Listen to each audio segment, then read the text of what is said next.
que la conclusion des études irait dans le sens que les gens utilisent trop de pesticides et d'insecticides et de fongicides? C'est difficile de comprendre que 80 des gens ont absolument besoin d'utiliser des pesticides. C'est que je pense que le taux de tolérance par rapport à la présence d'une mauvaise herbe est très bas dans notre société. On réalise que les gens qui vivent dans des milieux très urbanisés où les terrains sont tout petits consacrent énormément de temps à l'entretien de leur pelouse et que peut-être qu'il faut absolument qu'elle soit parfaite. Donc, s'ils voient un pissenlit, ils vont arroser tout le terrain pour ce pissenlit-là plutôt que de l'arracher, par exemple. Mais c'est très tentant. J'en viens à vous, M. Gordon. On reçoit là, tellement de dépliants qui sont tentants. On nous offre des services, des moyens. On nous offre même des moyens écologiques, qu'on nous dit, pour que notre pelouse soit parfaite. Je pense que le but des compagnies, c'est de donner une belle pelouse. Et Oui. une belle pelouse, ça fait avec de l'engrais, de l'eau, une bonne tonte et de l'aération. Les pesticides, c'est en deuxième soin. Oui. Mais les engrais, est-ce que c'est dangereux? Moi, je pense pas que c'est dangereux. Il n'y a pas de danger. Disons qu'un enfant se met la main dans un sac d'engrais puis en met dans sa bouche. Est-ce qu'il peut y avoir des dommages à sa santé? Le saviez-vous? Je penserais pas, mais tout est possible. Le monsieur qui arrose, on les voit arroser, Oui. surtout quand ils arrosent en l'air, Oui. dans les arbres, par exemple. On va laisser la pelouse, là. Est-ce que c'est dangereux pour leurs poumons, pour leur peau, s'ils n'ont pas de masque? J'en ai vu des gens comme ça. Ça va dépendre des produits utilisés. Les produits sont classifiés de 1 à 5, Oui. et puis les moins toxiques, c'est moins dangereux. Les plus toxiques sont très dangereux. Est-ce qu'ils le savent, les employés qui se promènent avec ces arrosages? Les employés ils prennent les produits les moins toxiques, c'est les classes 3, classe 4. Oui. Et puis ça, ils prennent les produits d'une telle façon, ils sont dilués quand même très dilués. Et puis une fois dilué, le DL50 est de moins de 20 000. Est-ce qu'au ministère de l'Agriculture, on parle aux gens de compagnies comme celle de M. Gordon? Est-ce que vous rencontrez des fois, parce que les gens de l'agriculture s'inquiètent de tout ça? Disons que dans le passé, nous avons eu des programmes de surveillance pardon, des traitements qui étaient effectués chez les particuliers. Par contre, nous n'avons pas d'informations systématiques avec les gens de l'industrie comme ça. C'est surtout nous avec les gens qui vont enregistrer les pesticides chez nous. Les gens qui vont faire évaluer leurs pesticides, qui les fabriquent et qui veulent les mettre sur le marché, soit les importer, les vendre. Et c'est avec ces gens-là, nous, que le ministère fait affaire surtout, pour l'enregistrement des produits. Donc, le consommateur là, qui est dans sa cour, il est un peu à l'extérieur de tout ça. Vous avez parlé à des consommateurs, vos études en font foi, vous voyez des gens qui peut-être auraient des récriminations. C'est bien loin, ce sont deux mondes tellement lointains l'un de l'autre, pourtant on parle de la même pelouse. Qu'est-ce qu'on peut leur dire aux propriétaires de jardins et de pelouses, de faire quoi? La toute première chose, je pense, c'est de bien entretenir sa pelouse et son jardin. C'est-à-dire, comme monsieur disait, il faut l'aérer, la pelouse. Il faut donner une chance à ce que l'eau puisse pénétrer en profondeur. Il faut la couper à la bonne hauteur. Si on les coupe trop rases, ils vont brûler. Mais jusque-là, il n'y a pas d'engrais, il n'y a rien. Non, là. non, il y a des choses qui sont tout à fait de base à faire. C'est-à-dire qu'il faut entretenir sa pelouse. Il faut prendre le temps de la couper plus haute. Si on la coupe plus haute, ça veut dire qu'il faut la couper plus souvent pour qu'elle ne reste pas trop haute. D'accord? Ça veut dire ça peut-être 2 tonnes dans une semaine aux grosses périodes, au moment où l'herbe pousse vite.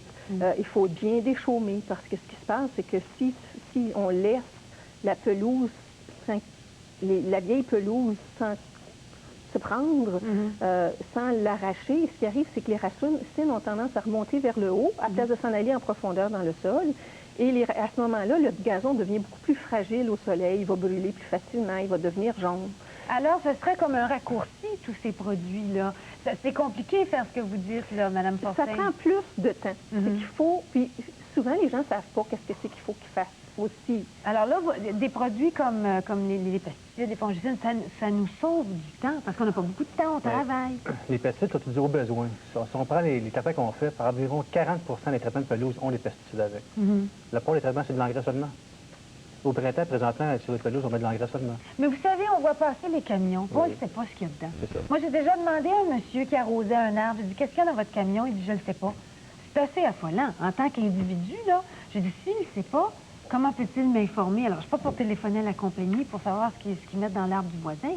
Aujourd'hui, ça va bien parce qu'avec le ministère de l'Environnement du Québec, ils ont mis un certificat Ça prend un examen aujourd'hui pour être applicateur. Oui. Oui. Est-ce que nous, on peut l'exiger, le certificat? Oui, Le oui. consommateur, il peut Oui, dire, oui. vous, là, je veux voir votre certificat avant de signer un contrat avec Oui. un... Chaque technicien doit avoir un certificat pour être applicateur ou vendre des services. Parce qu'on va dans les centres de jardin, on va chez les paysagistes, on nous propose toujours des traitements avec des pesticides parce que ça doit être efficace. Est-ce qu'on s'en sert trop? Est-ce qu'on peut s'en passer? Le savez-vous?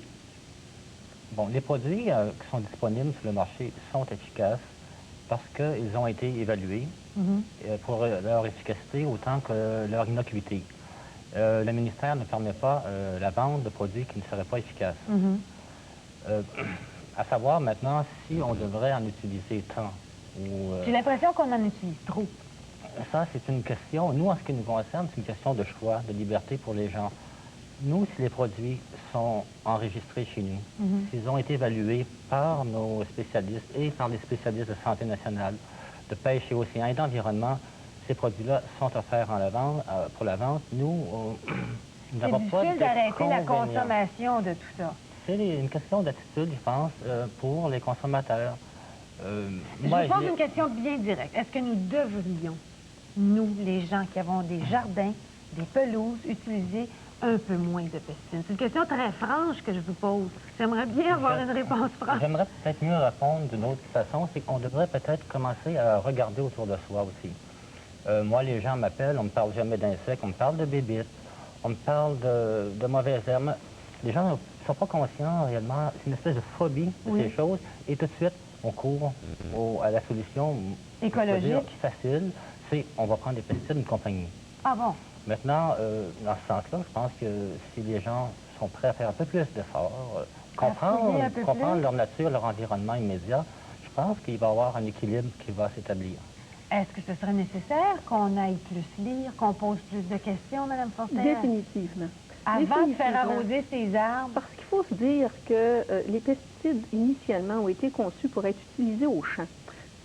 Ont d'abord été développés pour l'agriculture. Donc, c'était utilisé dans des champs, loin des maisons.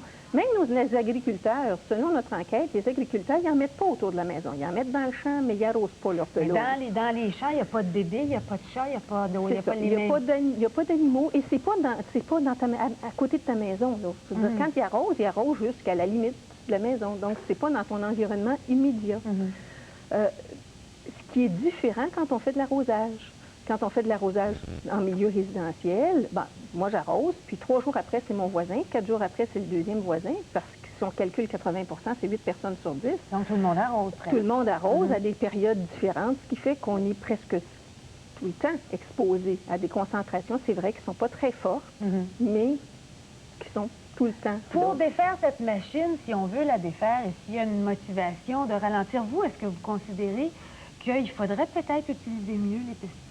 C'est sûr. Même si vous travaillez pour une compagnie? Notre but, c'est d'en prendre le moins possible. C'est de donner une pelouse verte, qui est saine, avec de l'engrais, et prendre des pesticides comme deuxième soin. Donc, vous avez tous les trois le même message, c'est que c'est peut-être nécessaire, si on ne veut pas avoir 1 milliard de pissenlits dans son jardin, mais qu'il faut faire attention, il faut peut-être relaxer un peu sur la terreur du pissenlit, justement. Oui. Puis, s'assurer, c'est que souvent, les pesticides, les insecticides vont tuer tous les insectes. Ils ne feront pas la différence si c'est un bon insecte ou c'est un mauvais insecte, si c'est un insecte nuisible ou si c'est un étain qui va vous aider. Un exemple de ça, c'est par exemple la coccinelle, la bête à bon Dieu, qui mange les pucerons des rosiers. Alors, quand vous mettez un insecticide, vous allez tuer la coccinelle autant que les pucerons. Bon, alors on va essayer de lire mieux nos dépliants. Il y a des fiches qui s'en viennent, qu'on va pouvoir obtenir. On peut toujours appeler dans les ministères, les gens vont nous donner des informations pour essayer de moins s'arroser mutuellement si c'est à 80 %. Merci tous les trois d'avoir participé à la discussion. On revient dans 2 minutes.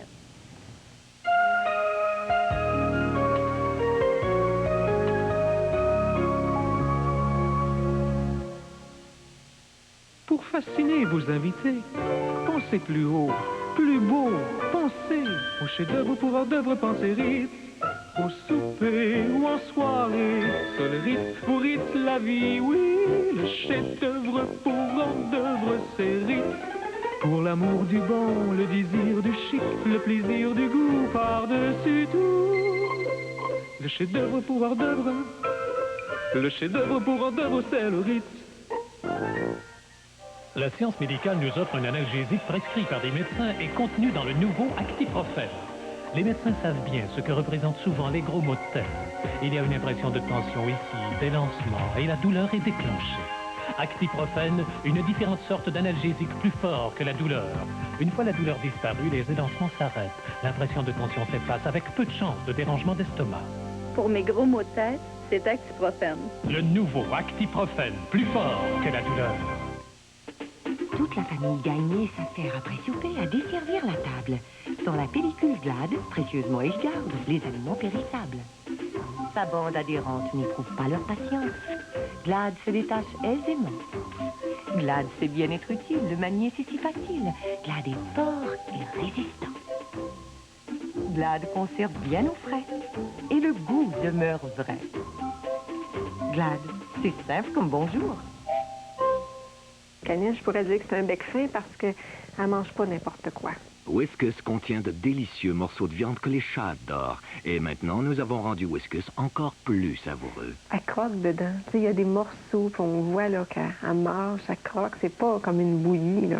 Jamais auparavant, elle a voulu manger de la nourriture sèche. Maintenant, je vais pouvoir faire des variantes ou lui donner de la nourriture sèche Whiskus en collation. Le nouveau Whiskus plus savoureux et la nouvelle nourriture sèche Whiskus. De plus en plus de chats les préfèrent.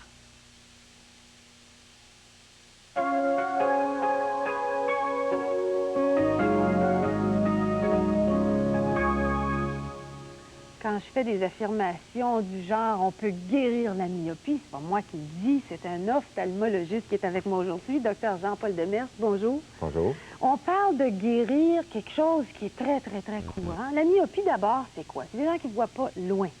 C'est ça.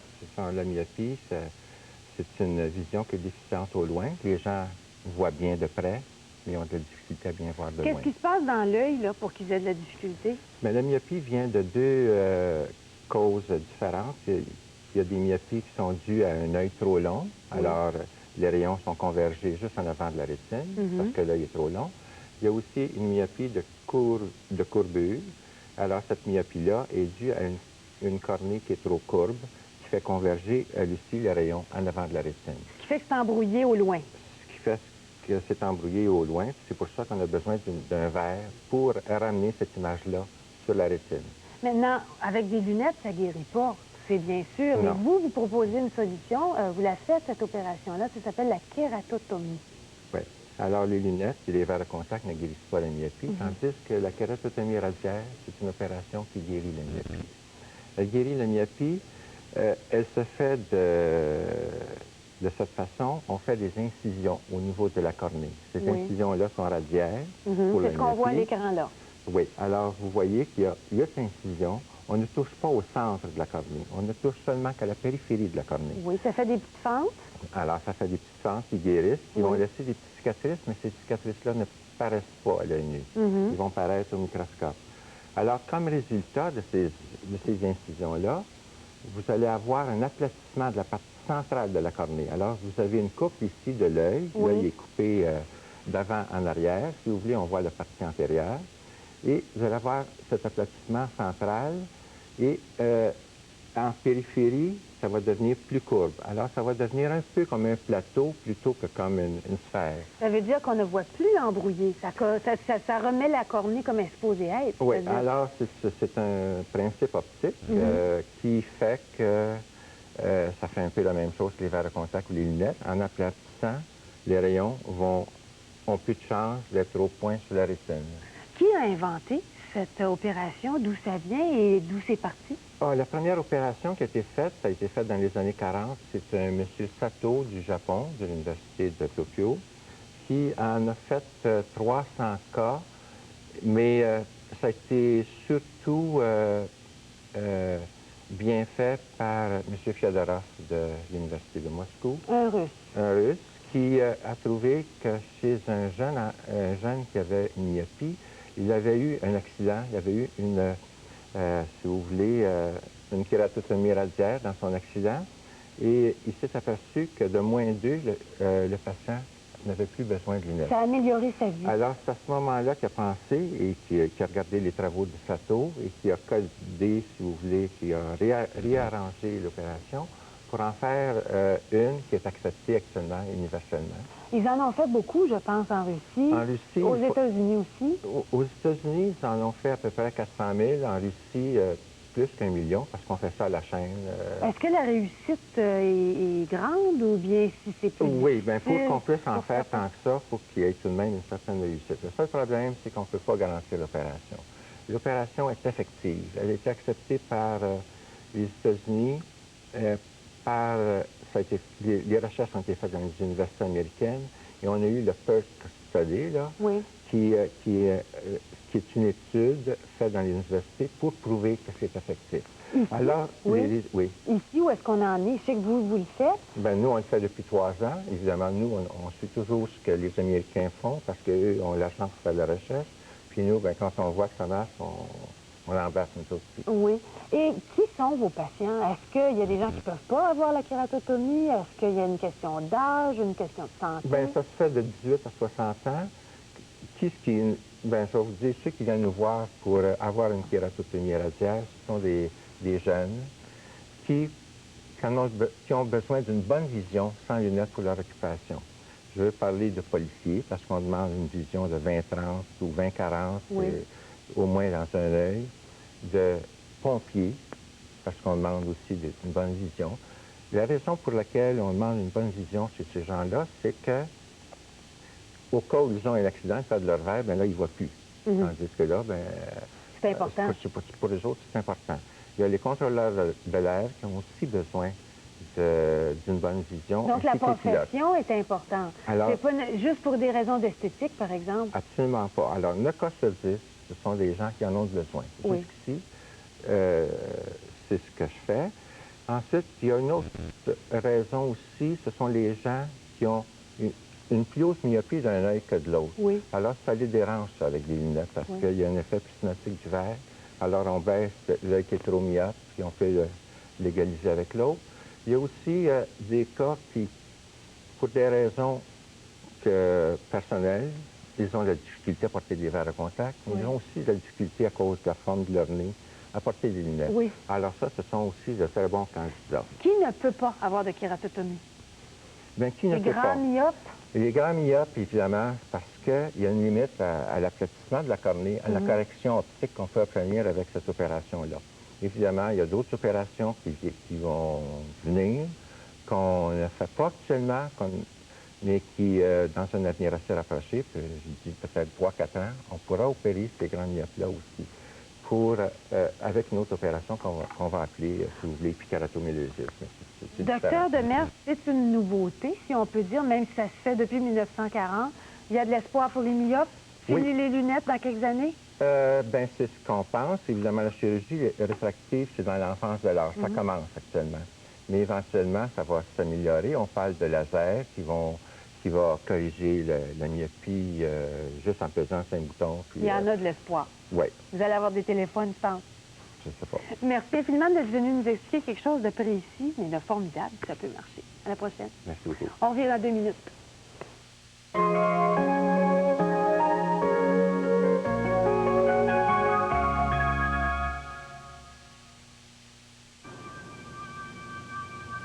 La Ford Tempo L et la Mercury Topaz L présentent... Désolé d'interrompre ce message, mais pour vous les offrir à si bas prix, il a bien fallu couper quelque part. Ça ne fait peut-être pas le message du siècle, mais ça nous évite de couper dans l'équipement. Pour 12 295 $, obtenez donc une Tempo L ou une Topaz L, tout équipée et bien équipée. Passez les voir chez vos concessionnaires Ford ou Mercury. Après tout, vaut mieux les voir de près. T'as vu? Les mini-jupes reviennent à la mode. C'est ce que je pense des modes. Conçus pour mettre en évidence les belles jambes. Encore l'idée de l'homme, c'est certain. Le petit déjeuner spécial K, seulement 230 calories, peu de matière grasse. Tu te rappelles des mini-jupes que tu portais? Ça m'étonne que tu t'en souviennes. Hey, c'est nouveau ça! Eh oui, pour mettre en évidence mes belles jambes. Spécial K et un régime alimentaire équilibré, parce que vous avez vos propres raisons de bien paraître. Toutes les semaines, le grand magazine de l'agroalimentaire et de l'environnement parcourt le Canada et le monde. Toutes les semaines, nous vous présentons des reportages sur l'agriculture, l'horticulture, la forêt, la pêche et l'écologie. Toutes les semaines, faites le tour de ces univers vitaux pour l'humanité avec la Semaine verte, le dimanche à midi.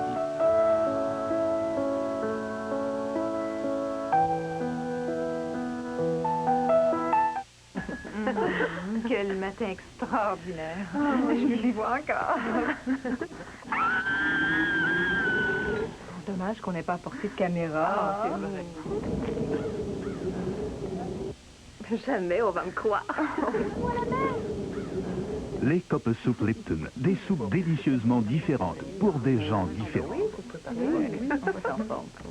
Qui va y aller la première cet après-midi? Les Coppe Soupe Lipton, faites-les pour vous.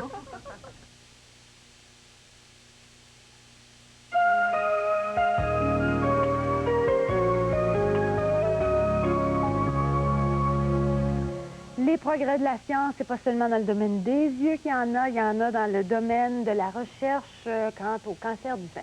Dr Rosemont Mandeville, bonjour. Bonjour. Vous faites de la recherche, vous êtes à l'Institut Armand Frappier, puis vous venez nous brasser un petit peu aujourd'hui parce qu'il faut aller faire nos examens des seins, si on ne les fait pas soi-même. Exactement. On oublie de le faire, on a peur, on a des amis qui ont des cancers du sein, on remet toujours ça, on a peur de ça, les femmes. Je pense que on a peur de trouver une bosse, on a peur de ce qu'on ne sait pas, on a peur de l'incertitude.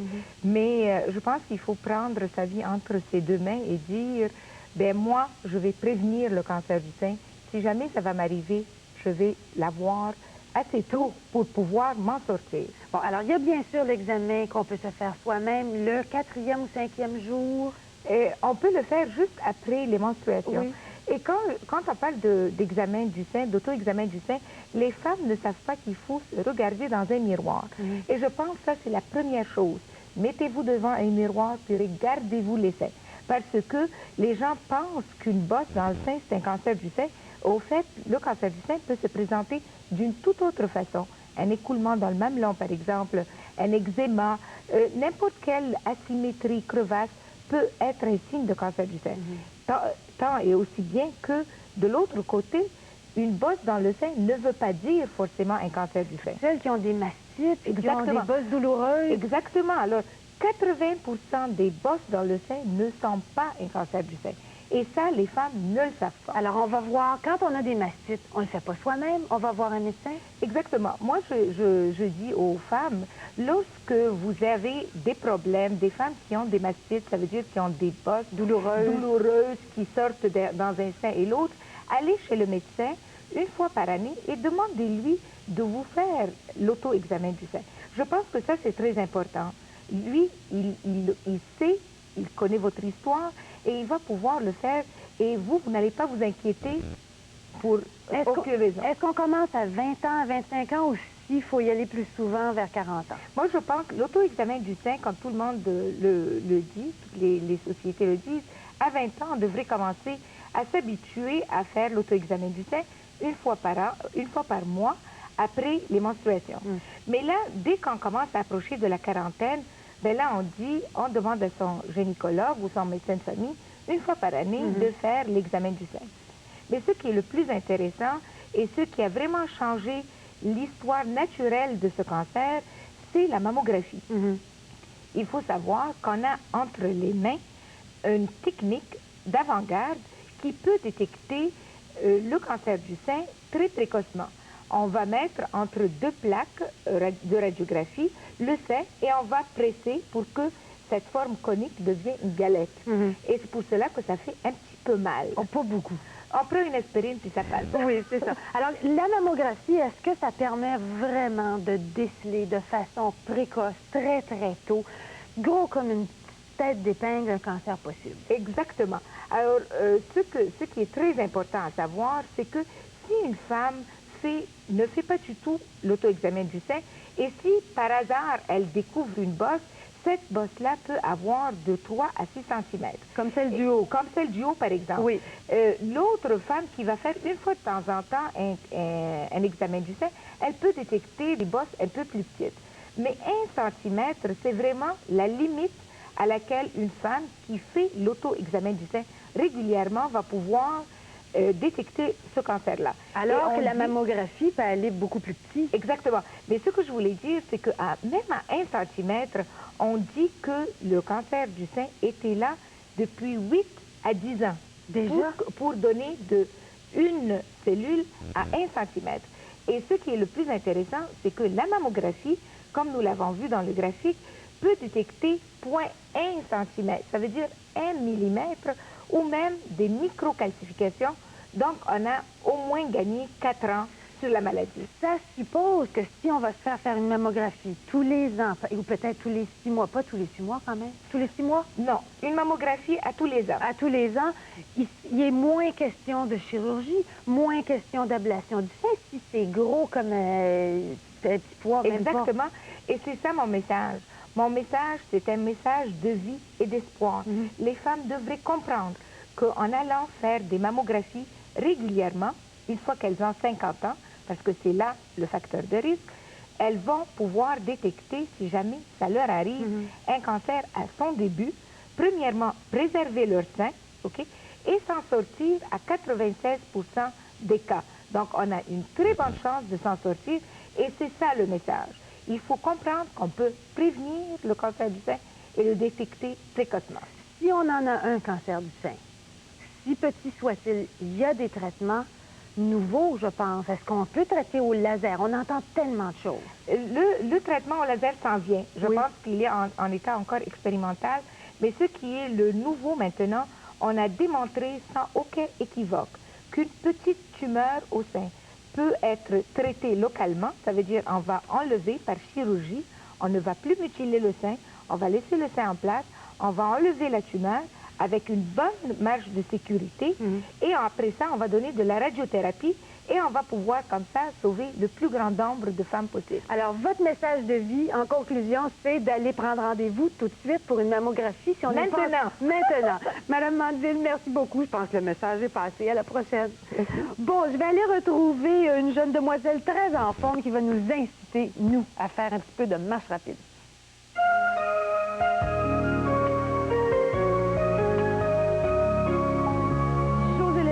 Bonjour. Bonjour, Dominique. Je disais tout à l'heure que nous étions pour faire de la marche rapide pour raffermir certaines parties de notre corps qui ne font plus dans le maillot de bain.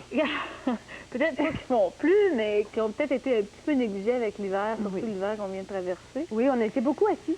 Beaucoup assis. Oui, beaucoup assis. Au froid. Oui. Qu'est-ce qu'on peut faire? Là? La marche rapide, c'est de la marche plus que vite? C'est-à-dire, on peut d'abord commencer par parler de marche. Oui. Puis quelqu'un qui sera assez à l'aise pour accélérer son pas pourra parler de marche rapide.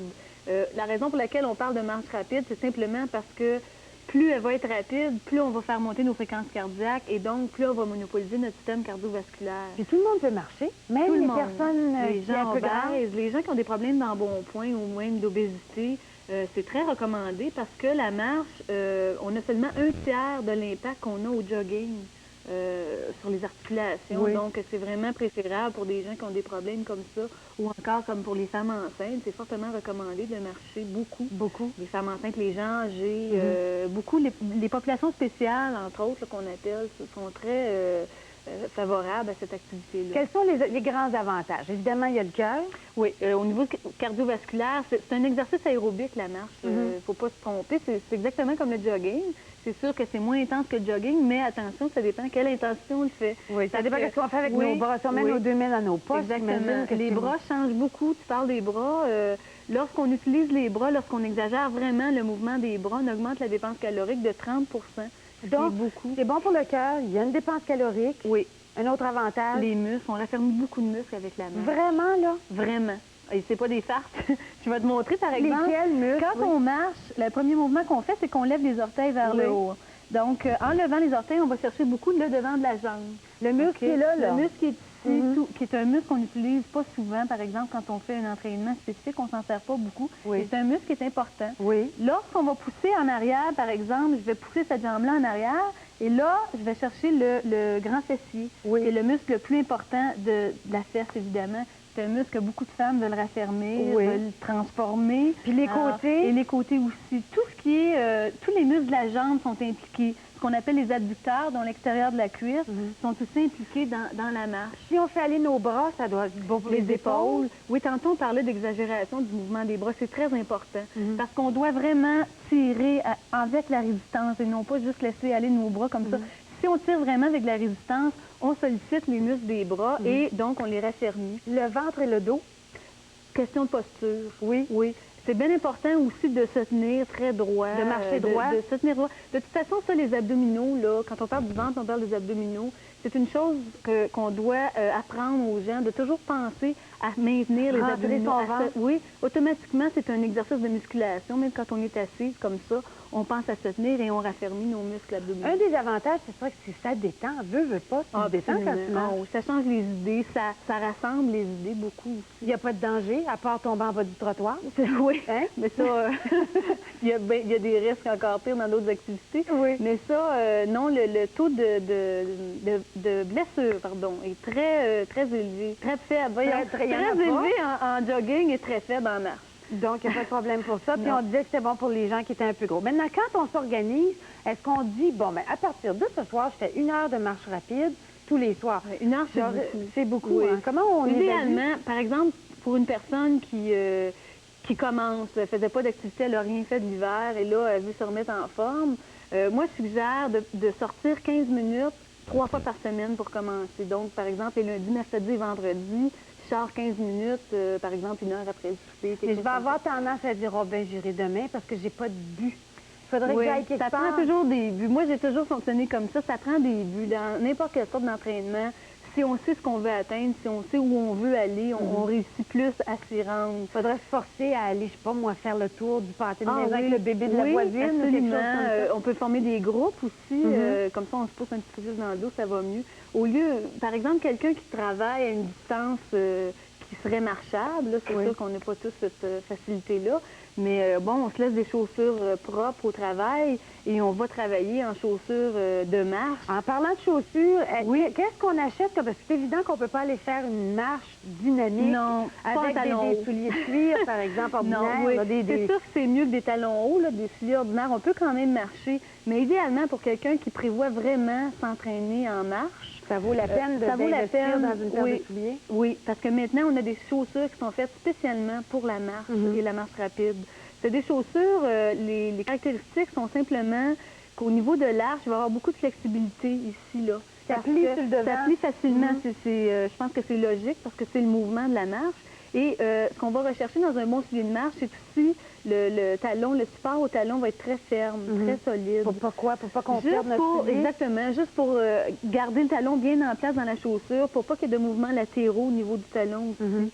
Puis le troisième point, qui est probablement le plus important, c'est que vous soyez confortable dans votre chaussure. C'est vrai, il ne faut pas s'en aller marcher avec des souliers qui nous serrent. Même si la chaussure est la plus dispendieuse du marché, prenez le temps de bien l'essayer dans le magasin, de marcher avec, pour être bien sûr que vous l'aimez, parce que des fois, on a beau avoir la meilleure qualité. La technique, là, c'est selon sa morphologie, parce qu'il y a des gens qui marchent à petits pas, puis il y a des gens qui ont le pas élastique, alors on ne change rien. Je pense que ça dépend vraiment là, de la longueur des membres, comme tu le dis. Sauf que, évidemment, plus on va être en forme, plus on va vouloir accélérer, donc on va faire des pas plus grands. Et c'est là que ça devient vraiment ce qu'on appelle la marche athlétique. C'est à partir du moment où on doit vraiment déplacer les hanches pour allonger la longueur de notre pas. Plus le pas sera long, plus on dépensera d'énergie. Et plus on sera en forme pour le maillot de bain. Exactement. À la prochaine, on va se revoir dans 2 semaines. On va parler de muscles. Oui, en effet. Bon, on revient dans 2 minutes.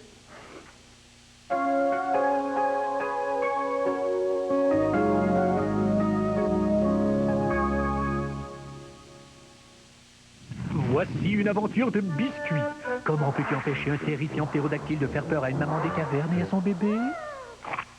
Tu lui grignotes rapidement les ailes. Les biscuits aventuriers de Monsieur Christie.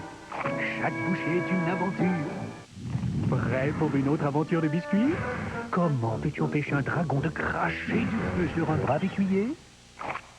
Tu lui croques le nez, puis le tour est joué. Les biscuits aventuriers de Monsieur Christie.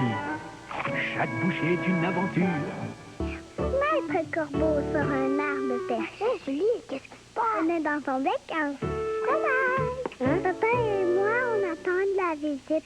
Ils mangent des drôles de fromage. C'est des pâtes molles. Vous l'avez vu? Mais non! l'épicerie, le camembert. Oui.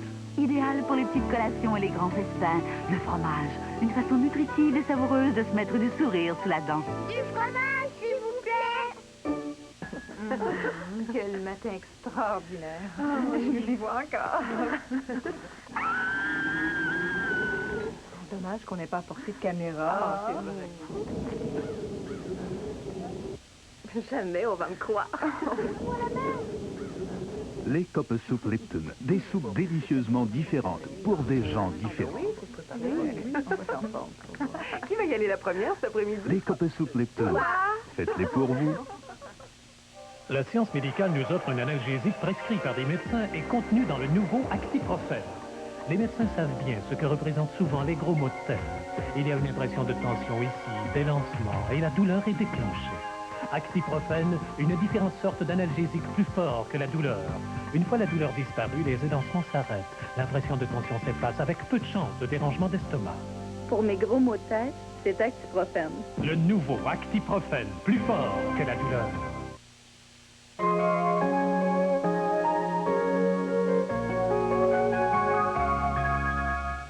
Parlons voiture. Vous avez une voiture, j'ai une voiture, nous conduisons, nous achetons une voiture, mais on ne sait pas combien ça nous coûte vraiment pour posséder une voiture. Éric Lefrançois le sait, bonjour. Bonjour. Éric est directeur aux affaires publiques au CAA, c'est le club automobile. C'est ça. C'est ça. On dit, oh, ça m'a coûté tant pour ma voiture, puis ça me coûte tant d'essence, mais on oublie bien des frais supplémentaires. Parce qu'une voiture par semaine, en moyenne, coûte 146 $ par semaine. En moyenne, pour 146 $ par semaine, avec l'achat? Avec l'achat. Compris. L'achat, l'entretien, les frais d'immatriculation, le permis de conduire. On n'aime pas ça, calculer ça. Non, on n'aime pas ça, puis on ne le calcule pas non plus. Non, vous avez remarqué, il y a une étude qui sort à chaque année, là. Exactement.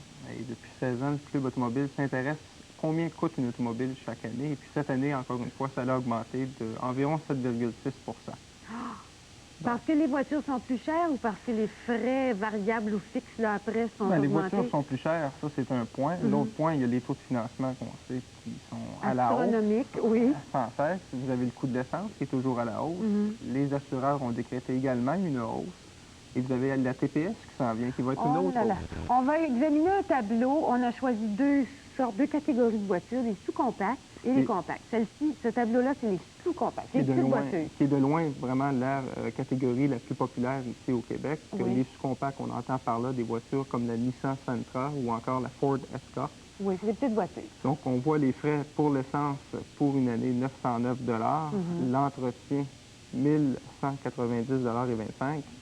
Les assurances, encore là, il faut faire attention, les assurances, c'est dépendamment de quel type de conducteur vous êtes. Oui. Si vous avez plusieurs points d'inaptitude, vous avez plusieurs réclamations. Oui, ça peut varier, Ça peut varier, oui. L'immatriculation, le permis de conduire, c'est relativement fixe.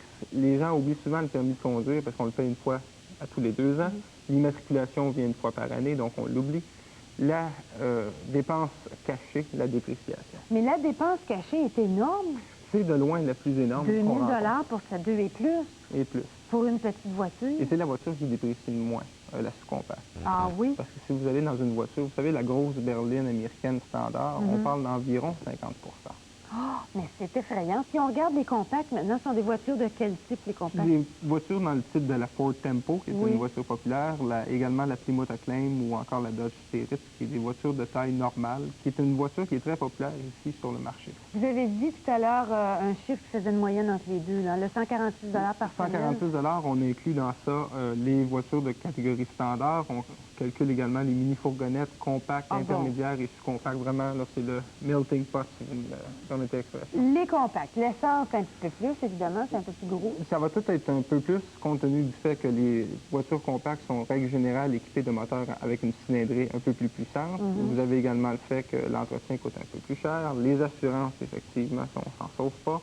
L'immatriculation permis de conduire, par contre, là, on est stable. Oui. La dépréciation, ben là, on y touche encore une fois. 3 000, c'est 1 000 de plus. C'est 1 000 $ de plus. Ou presque, en tout cas. Et à l'achat, ça va vous coûter au moins ça. Évidemment, le financement est compris. Oui, mais le financement va coûter également plus cher, puisqu'une compacte, aujourd'hui, on parle environ d'un déboursé d'au moins 15 000 $. Alors, les deux totaux, celui-là, c'était 7 000 et plus. L'autre, c'était quoi, 5 000? 5 700 environ. Oui. 5 700. Donc, il faudrait, quand on fait notre budget annuel, calculer ça.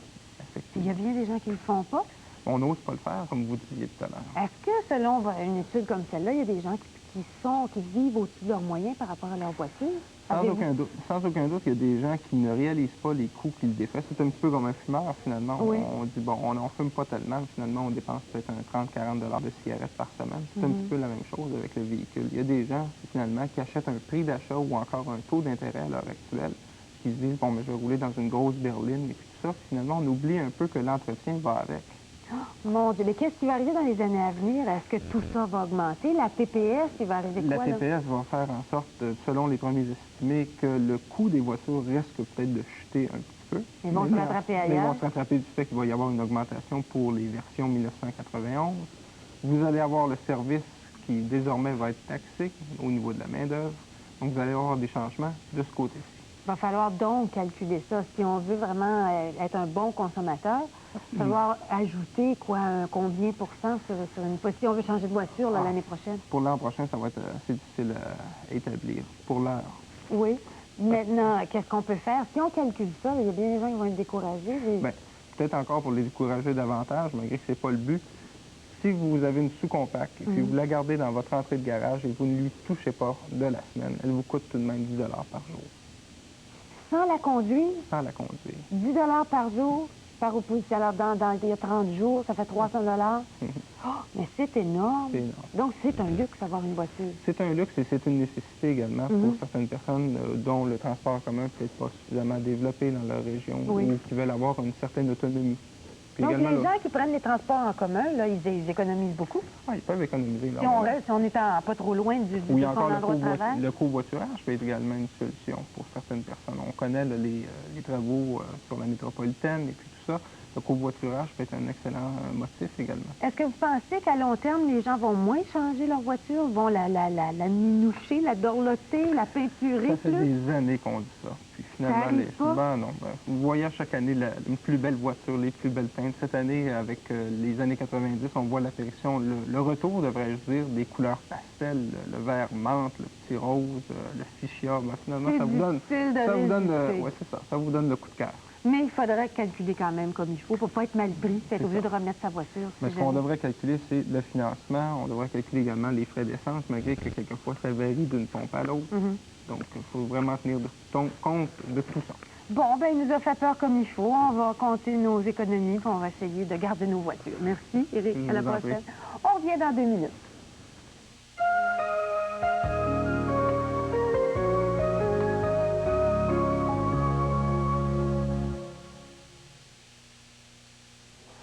Tu as vu? Les mini-jupes reviennent à la mode. Tu sais ce que je pense des modes? Conçues pour mettre en évidence les belles jambes. Encore l'idée de l'homme, c'est certain. Le petit déjeuner spécial K, seulement 230 calories, peu de matière grasse. Tu te rappelles des mini-jupes que tu portais? Ça m'étonne que tu t'en souviennes. Hey, c'est nouveau ça! Eh oui, pour mettre en évidence mes belles jambes. Spécial K et un régime alimentaire équilibré, parce que vous avez vos propres raisons de bien paraître. Flocons de maïs et sucre, peut-être le mélange le plus difficile à nettoyer avec un aspirateur. Regardez le nouveau Housekeeper Plus de Regina. Le Housekeeper Plus est l'aspirateur le plus puissant de Regina. Les accessoires sont intégrés, même le tuyau. Vous pouvez nettoyer bien des choses aussi facilement que les tapis. Il est si bien conçu qu'il vous enchantera, même si cela déplaît à nos concurrents. Essayez donc le Housekeeper et Housekeeper Plus de Regina. Bien sûr que je veux confier mes investissements à quelqu'un, mais il y a tant de compagnies qu'on ne connaît pas vraiment. Toutes les compagnies disent brasser des grosses affaires, mais combien peuvent le prouver? Le problème de nos jours, c'est qu'on ne sait plus à qui se fier. D'accord, je dois investir. Je veux juste qu'on me dise où.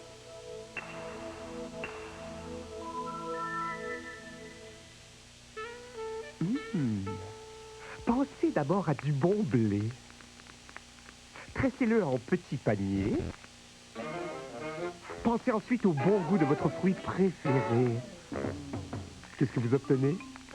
L'idée derrière les céréales Nabisco Strawberry Wheat, les Apple and Cinnamon Wheat et les Raisin Wheat. De délicieux petits paniers de blé contenant de vrais fruits. Oh oui, les nouvelles céréales Nabisco Strawberry Wheat, les petits paniers de blé avec fruits. Nabisco.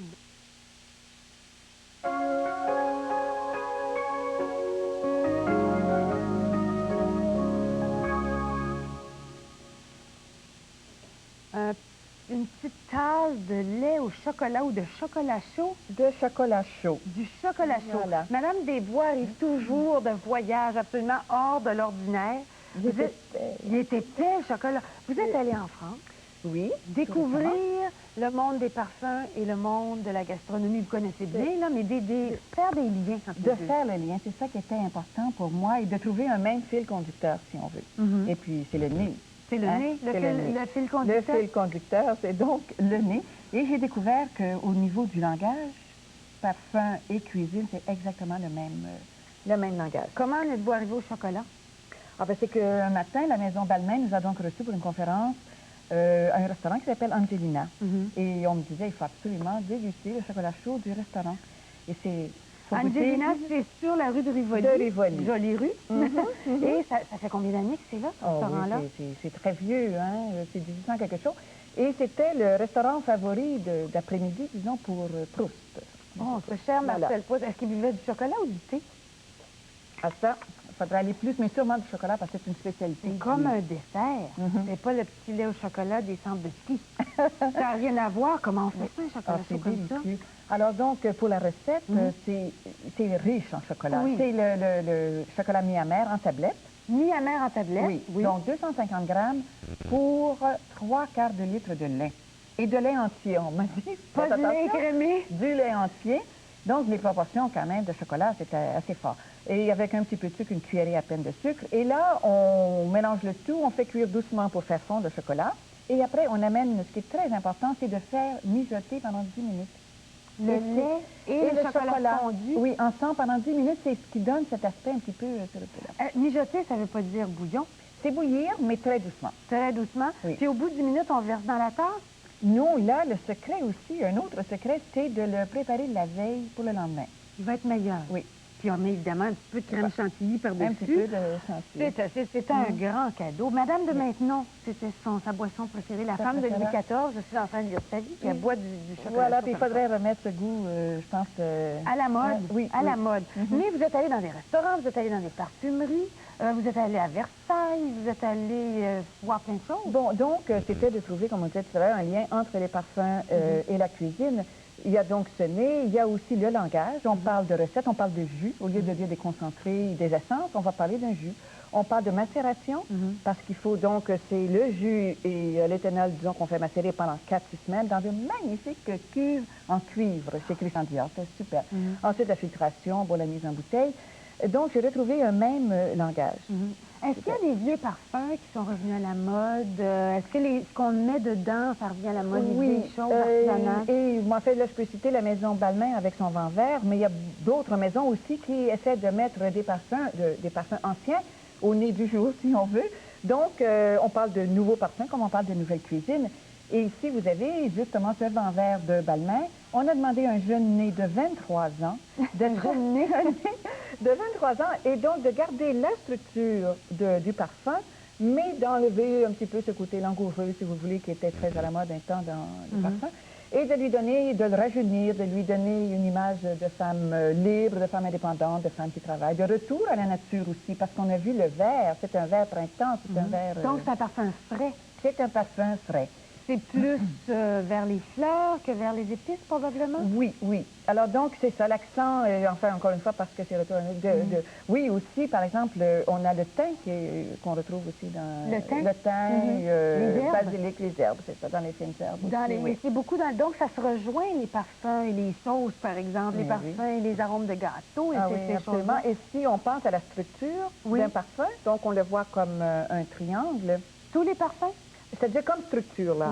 Visuellement, c'est ce qu'on nous présente, un triangle. Et on a aussi des...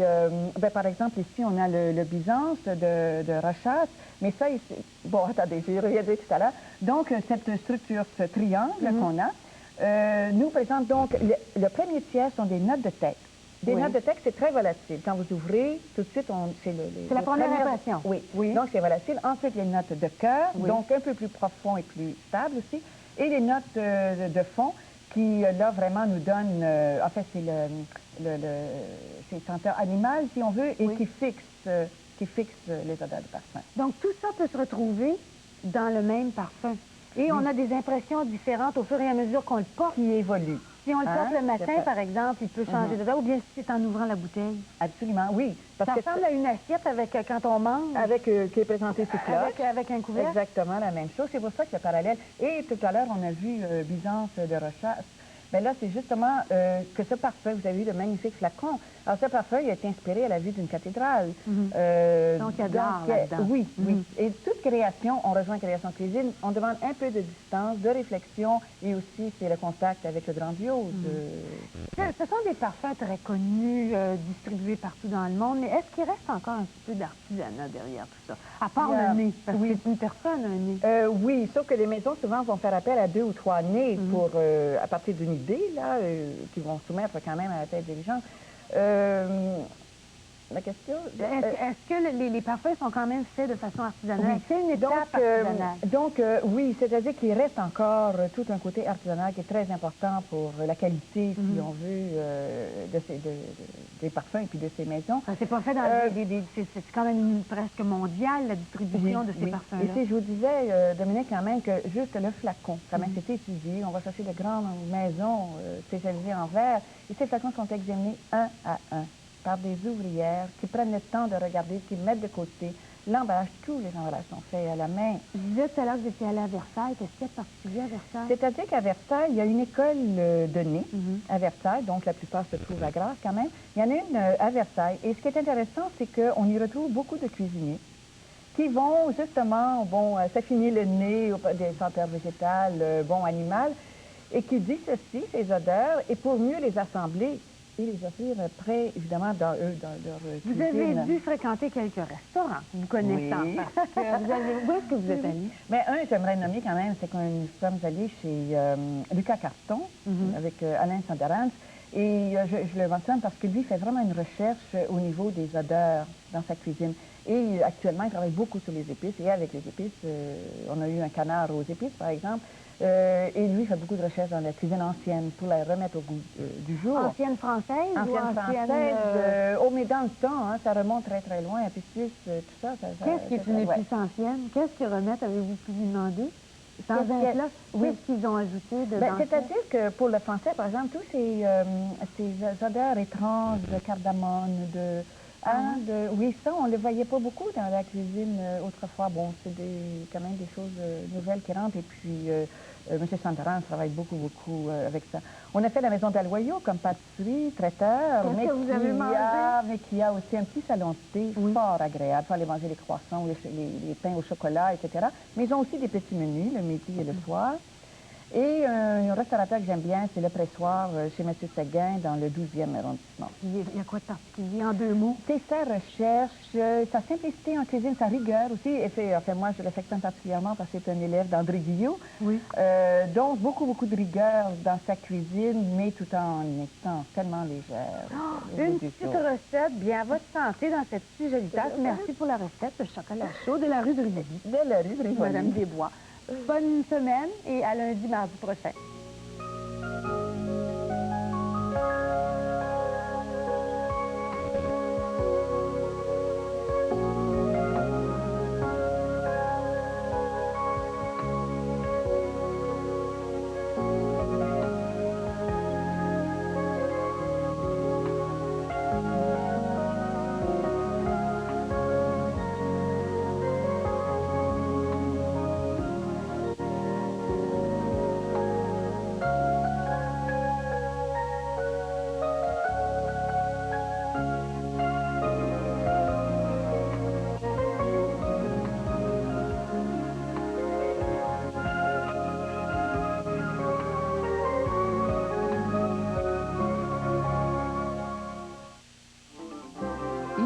Radio-Canada.